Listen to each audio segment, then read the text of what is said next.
ഞങ്ങൾ രായിരനെല്ലൂരും മലയിൽ പോയതാട്ടോ ഇന്ന് രാവിലെ. എൻ്റെ കൂടെ എൻ്റെ ഫ്രണ്ട് ഉണ്ട് ഗിരീഷ്, വലിയ മൃദംഗ വിദ്വാനാണ് പറഞ്ഞ പോലെ മതിയില്ലേ. അത് ശ്രീപ്രിയ അമ്മനെ കാണിക്കുക. രണ്ടുപേരും മ്യൂസിക് കോളേജിൽ പഠിച്ചവരാണ്, വയലിനിസ്റ്റും മൃദംഗിസ്റ്റും ഒക്കെയാണ്. പിന്നെ ഒരു സാധനം കാണിച്ചു തരാൻ കേട്ടോ. അത് തേക്കിൻ്റെലാണ്, എല്ലാവരും കണ്ടിട്ടുണ്ടാവും. ഈ തേക്കിൻ്റെ തുമ്പോട് ശരിയാവും തോന്നുന്നു കേട്ടോ. നോക്കട്ടെ. പണ്ട് ഞങ്ങൾ ഇതുകൊണ്ട് മൈലാഞ്ചി തരുന്നു കേട്ടോ. അല്ല അപ്പോൾ പ്രിയ പറഞ്ഞു ഇത് എണ്ണ വെച്ച് തേച്ചാൽ ചൊറി പോകുന്നല്ലേ. മൈലാഞ്ചി ഇടാൻ പറ്റി കണ്ടോ. തേക്കിൻ്റെ കൊണ്ട് മൈലാഞ്ചി ഇട്ടുണ്ടോ ആരെങ്കിലും?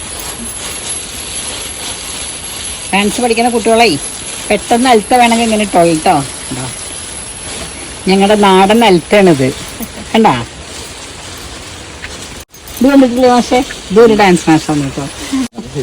നല്ല ചന്തത്തിലിട്ടാ നല്ല ഭംഗിയാണ്. അപ്പോൾ തേക്കിൻ്റെ അടുത്തുള്ളവരൊന്ന് പരീക്ഷിച്ച് നോക്കിക്കോളി. യെസ്, സൂപ്പറായിട്ടില്ലേ? എത്രയേ ഉള്ളൂ ചാറ്റ.